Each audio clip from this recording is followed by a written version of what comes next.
Hello, everyone, and welcome to today's talk.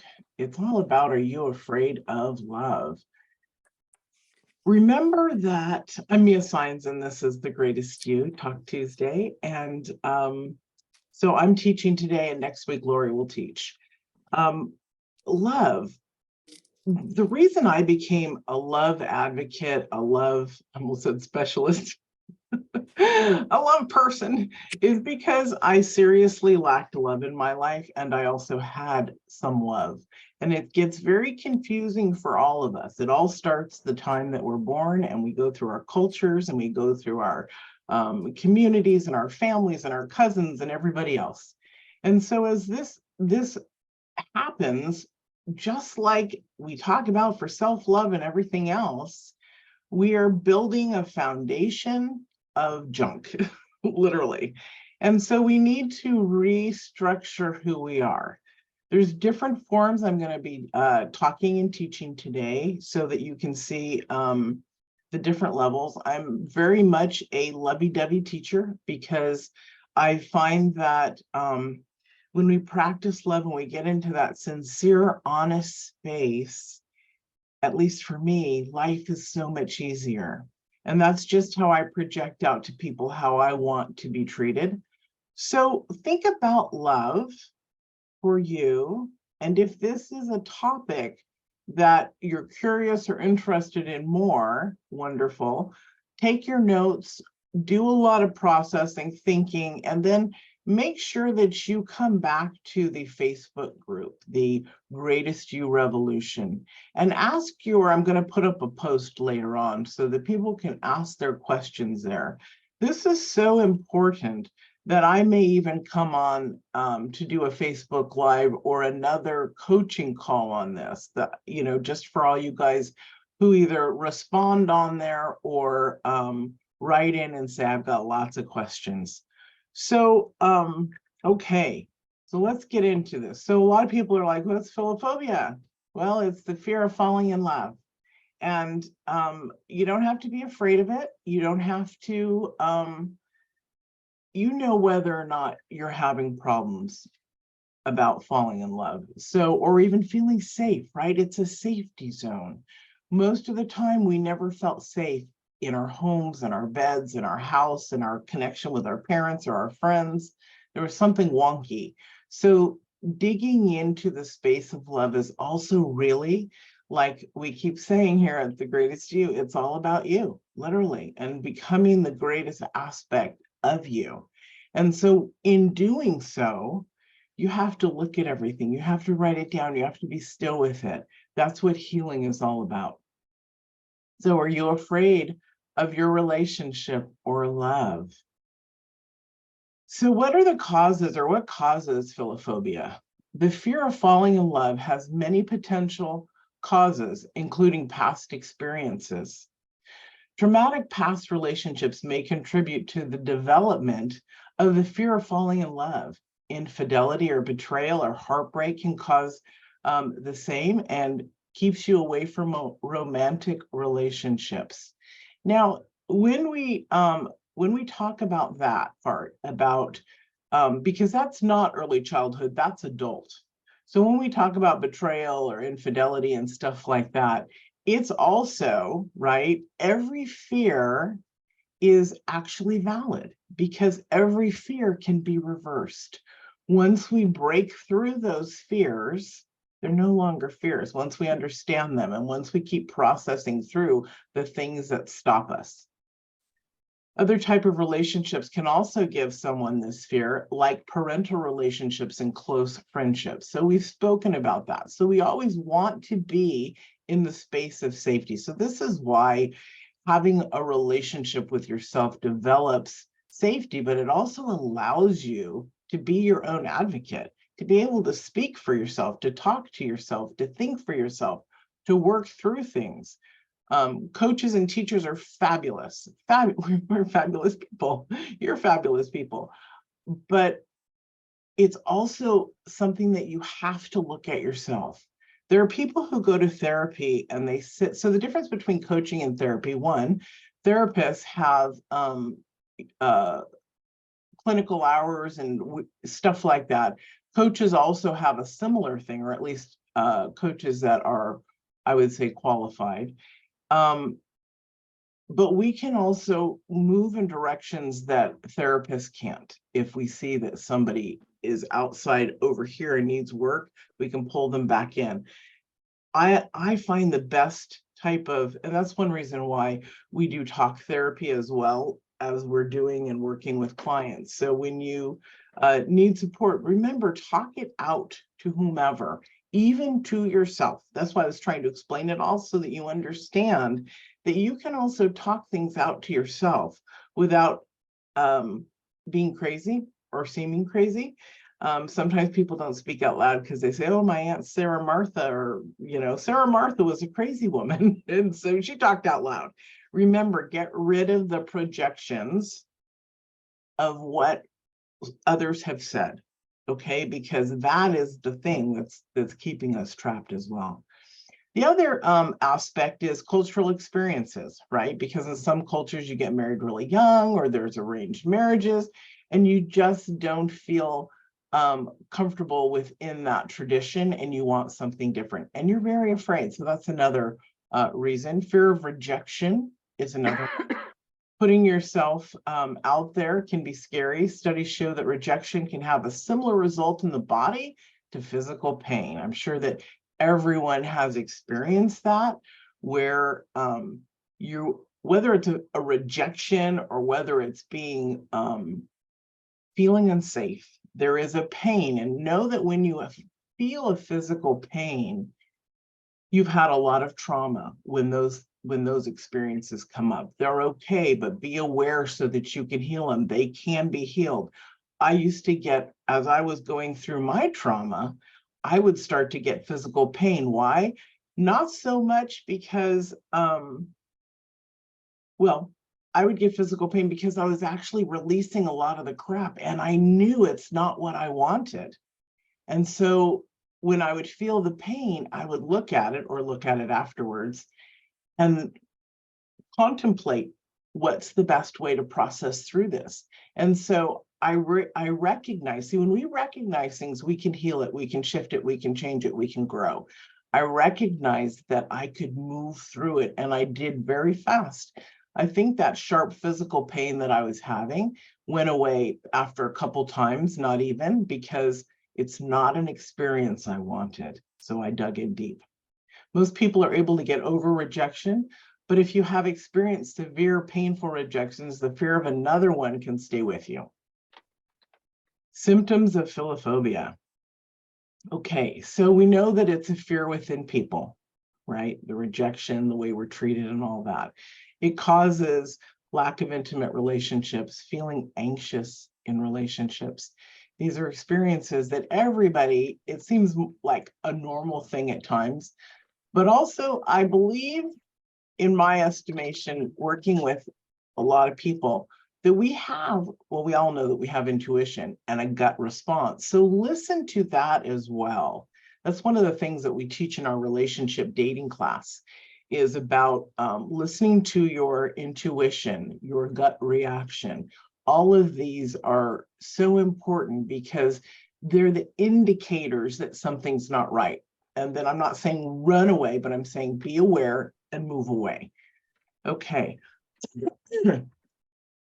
All right, so how do we get through all of this stuff, right? There is journaling, there's quiet time, there's journaling,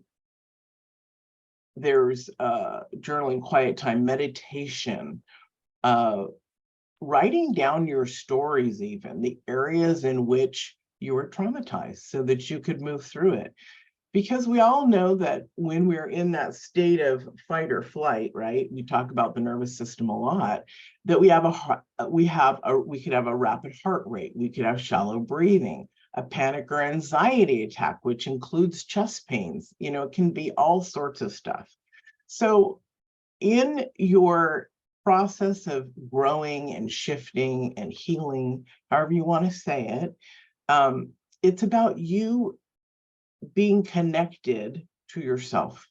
So it's called cognitive behavior therapy, or a talk therapy. we do this at the I almost said at the clinic. We do this at the academy, where we look at our thought patterns, right? You hear us talk a lot about what's in our thinking, what our patterns are, and we also recognize that the habits contribute to your fears in that relationship. That's really why we absolutely need to follow what we know is right. So if you're looking at your patterns, and in the academy and in a lot of these teachings on Tuesday, you'll get information such as, oh, you guys have everybody download from www.thegreatestyoudownload.com. That was from our first challenge. We have different, at least that's the one that's up right now.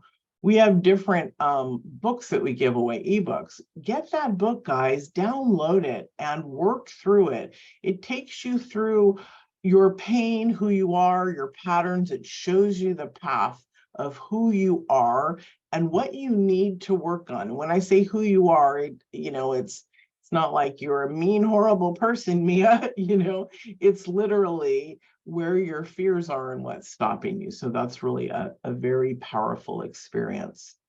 Let me go back here. Okay, so I know that this can be, even listening to it can be sort of, can be stressful or panicky at times. Lori and I talk about the quiet room. So that's more like creating a space around you for your meditation, your thought contemplations, your awareness realizations, whatever you want to call it. Create this calm space so that you can do your work through it. A good process, besides working with a trained coach, is to move through the Greatest You Academy, which I said, which does support in the areas of emotional growth, emotional intelligence. How to work on philophobia on your own. Okay. We've said a lot about the journaling, the quiet time, the meditation, the contemplation. And so here's some exercises that are also that I decided to, because this is so important and so personal, that there is not just one way. The greatest you way is the best way, but there's other ways too. I mean, what can I say, right? So evaluate your relationship history, okay, to see if your past is making you afraid of repeating experiences in new relationships, or even in entering them. Identify negative voices in your head that prevent you from feeling happy in relationships. So this is why the contemplation, it doesn't mean you have to sit on your butt in your listening room space all the time. You should be able to contemplate and think about things as you drive, as you walk through your house, as you're cleaning, as you're getting ready for work, as you're, I think I said driving in the car. So whatever you're doing, your morning walk, everything. So in my life, most of my life is or has been one big contemplation. And then once I got through a lot of the trauma, then I was like, I'm creating. And so I went forward and created an amazing life. So this is why we want you to get a lot of the inner stuff healed so that you can create the experience that you absolutely want. Okay. Allow yourself, so we're getting back to what you can do. Allow yourself to feel the different emotions. That is how you can move through them, right? So if you're feeling nervous and scared, you may want to grab a cup of hot cocoa or lemon honey water, hot lemon honey, and go sit in the corner and just relax and feel safe. Make yourself safe. I'm doing it right now. Not that I'm nervous, but to show you that we can take care of ourselves at any time. And if there's any judgments from anyone, look at your judgments, because this is for you, this healing space that you're creating is all about the areas that you can stop and ask yourself questions, okay? So questions, and evaluate the preconceived notions that you have about relationships. Write them down, think about them. If you can't get to it at one point because you're busy, our mind thinks of so many things, and we have a lot rather than just our healing life. We have a life to live taking care of others, whether it's work or children or family or whatever. So write things down so that you don't forget. The experience with Bobby Joe when I was 16 or whatever it is, write it down so that you can go back and contemplate about the relationships that either worked or didn't work, or why, and then dig deeper. Why didn't it work? Or what was it about that relationship that I really liked, that I felt safe? Did I feel safe? Did I feel loved? Did I feel listened to? These are the things that most people need, absolutely need as humans. Remember, babies, when we're young, we have to be held and nurtured and looked at in our eyes. A lot of the Romanian babies after the collapse, I don't know whether it was 25, 30 years ago, those babies were found unnurtured and loved. And so there was a disconnect thing. So make sure you nurture yourself, right? In all of this, we can grow this love language that I'm talking about very easily. You can't have fear, and you have to be open to the process. And that's a beautiful thing. And so the last one here is to recognize where the defenses that prevent you from opening up to people come from. So with that, you've got these things going on that these, I don't mean just things, but you've got these processes that we just went through that you can ask yourself questions and go through it with kindness. If you have that inner critic voice, which we all have until we don't, we say 17 bad things to ourselves upon waking each day within the first 2 hours. You look ugly, you look wrinkly, you're too old, you don't smile enough, your clothes don't fit, they're too big, they're too small, whatever the self-talk is. We have to learn to put that away, because otherwise we are blaming ourselves for everything. Now, when there is not blame, but when there is a reason to recognize that it was created by you in a negative manner, then you absolutely want to look at that, take care of that, clean that up, and move forward. Because the only way to reach love is to be love. And so you can even ask yourself, what does that mean to be love? Or to be in the space of love. A lot of people don't know what being in the space of love feels like, or actually what it is. They've never had it. Also remember that new patterns, new experiences, new challenges for yourself can create feelings that you're not used to. They may not be unpleasant, but after a few minutes, it might be unpleasant because, oh, where did that pain go, or that pain, or that discomfort? An unknown situation makes us nervous. I don't know why it makes us nervous. Let's go back to caveman days. So be aware that when you're changing and shifting who you are, communicate with yourself when you get to those spaces of uncomfortableness, or a space, oh, this feels weird. And then you recognize that you go back to an old pattern. And then you say, wait a minute, but I'm back there. And you know what a lot of people do? They stay over here because they know it. Instead of moving forward to create a new pattern, a new neural pathway, a new way of being, a new subconscious, conscious path that we become, they revert back to what they were. All right. That was a lot of info. Do we have any questions? And I know you guys get nervous when I ask, what are your questions? We don't have any questions. We just want to hear. Now, if there's anything that you want to ask, like a topic or something that spurred your thought, just let me know and I'll elaborate more on it. Love is a space. I'm just going to go off here until you come up with something, because I just... Hi. Hi, honey. Sorry. Hi.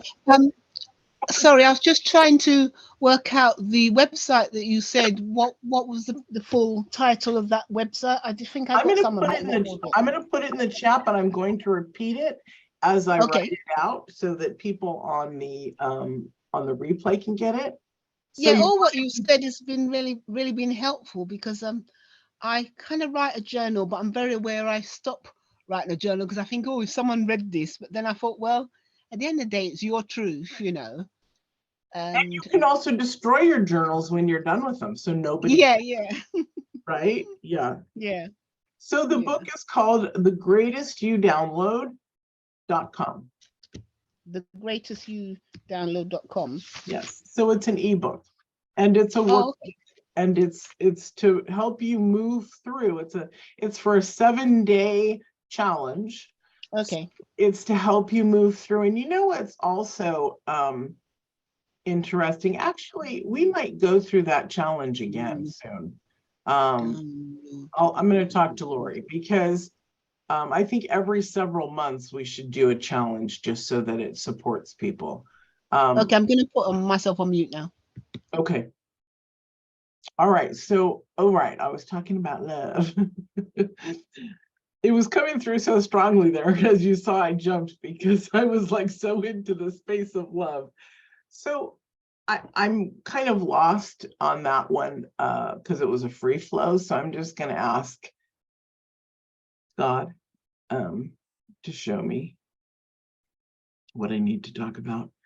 What's important most for me, I think why I got into the journey of being a love teacher is because, well, when I was a defender of others when I was little. When I was little, I was really little. I'm only 5'3", and so I was a little tiny girl protecting other kids on the playground who were being beaten up. But what I found by having a mother, literally, she was clinically insane, and I didn't know that until I was older. But what I learned about having a mother with many different mental disorders is love doesn't always come freely without strings. I'm going to cry because I've never really gotten this deep like this on a talk. It doesn't come freely or without strings, and it's not always there.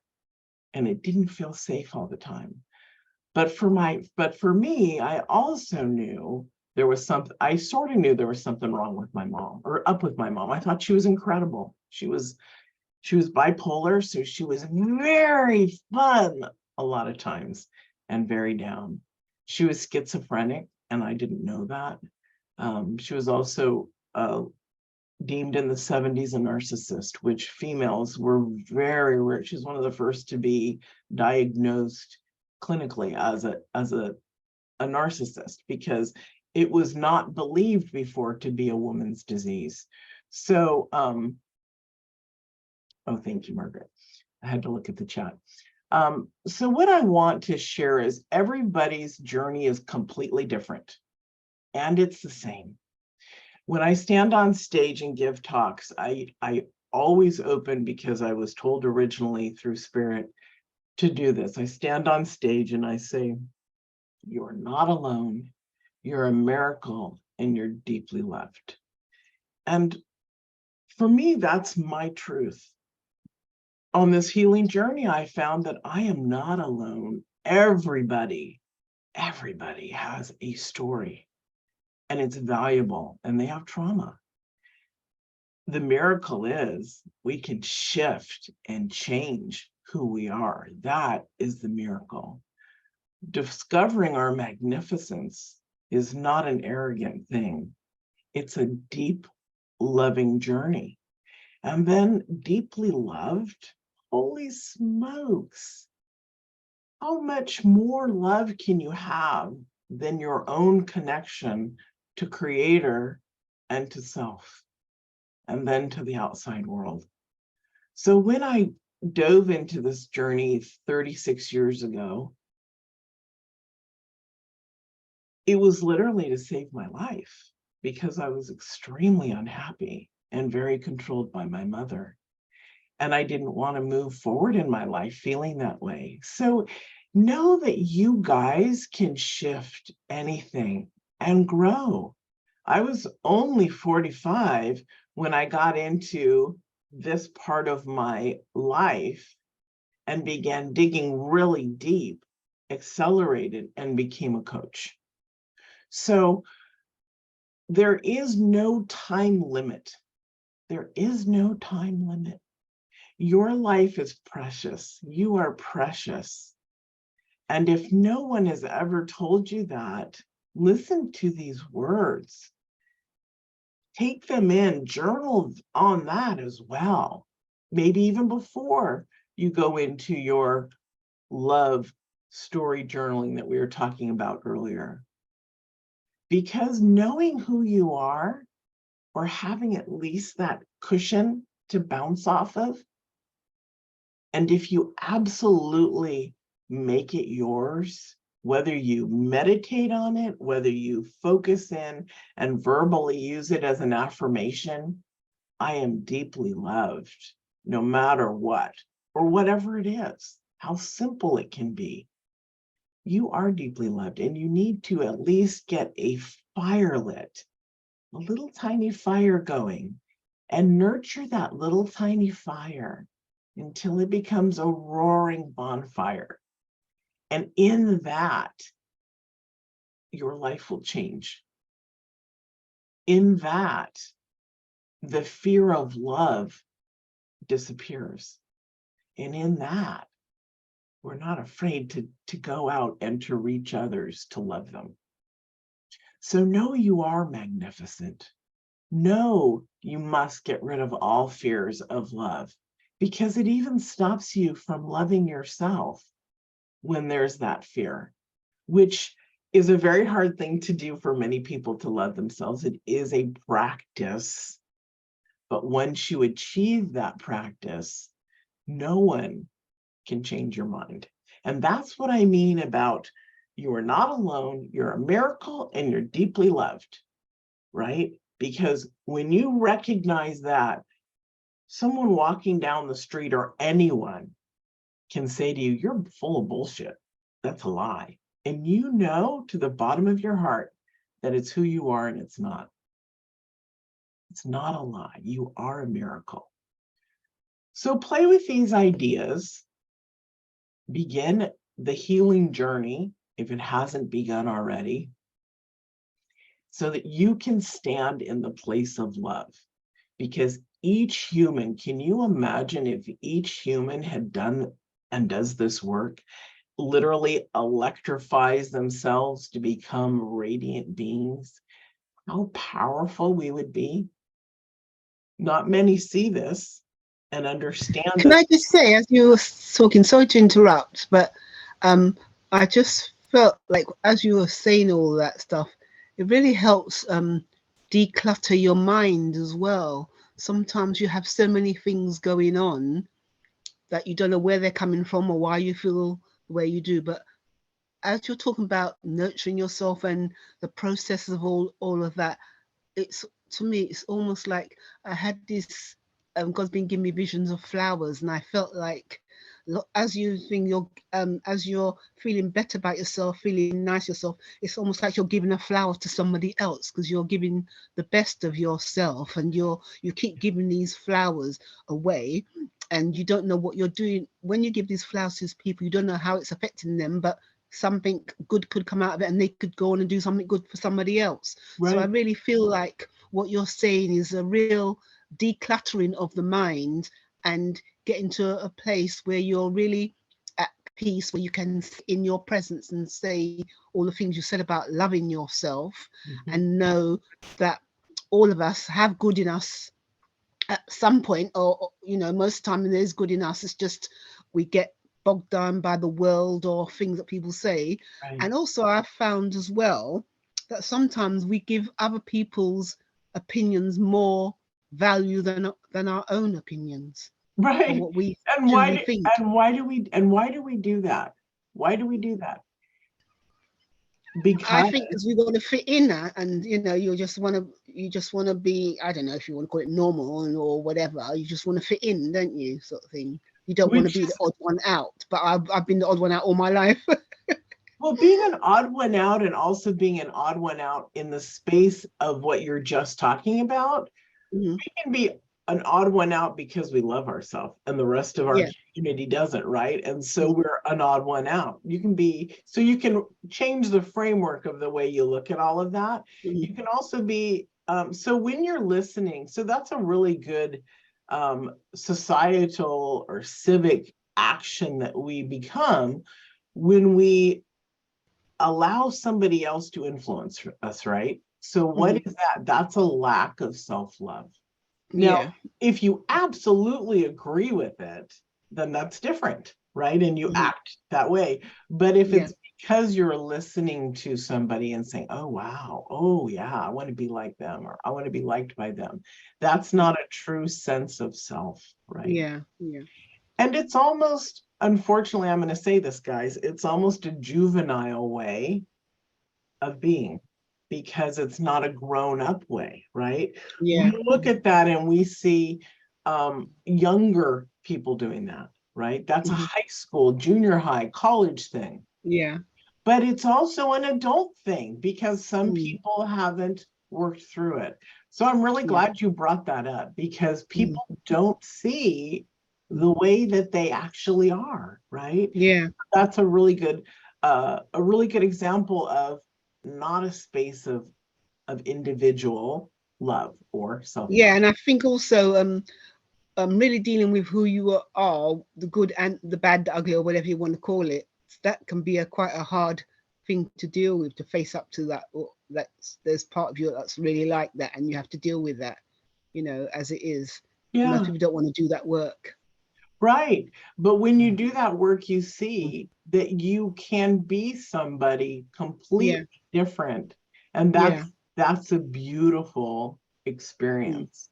Yeah. Be able to shift and move Mm. into the person that you don't even know yet. I've heard Yeah. one of my girlfriends right now is going through a stage where she said, I'm not this woman I was, and I'm not the woman I'm growing into yet. I don't know where I am. Yeah. And that's a space that we all can identify with it one way or Yeah. another. But what I Mm. would say to that is just be gentle with yourself because Yeah. as you're developing who you want to be, Mm. it's a beautiful experience to recognize instead of having fear, like, I don't know what I'm doing. Yeah.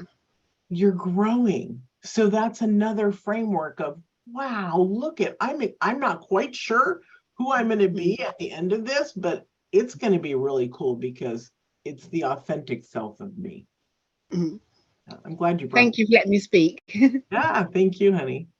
All right, everyone. So if there's no more questions or statements, I'm going to turn off the recorder.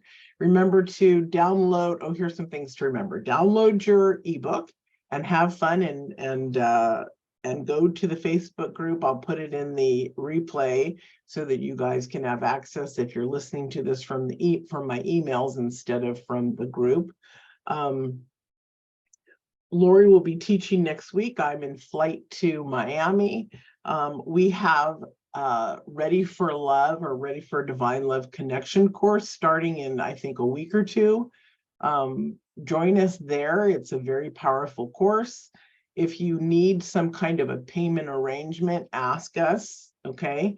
We have made it very affordable. That's what the Greatest You is all about. So thank you all for joining me today, and I will see you soon.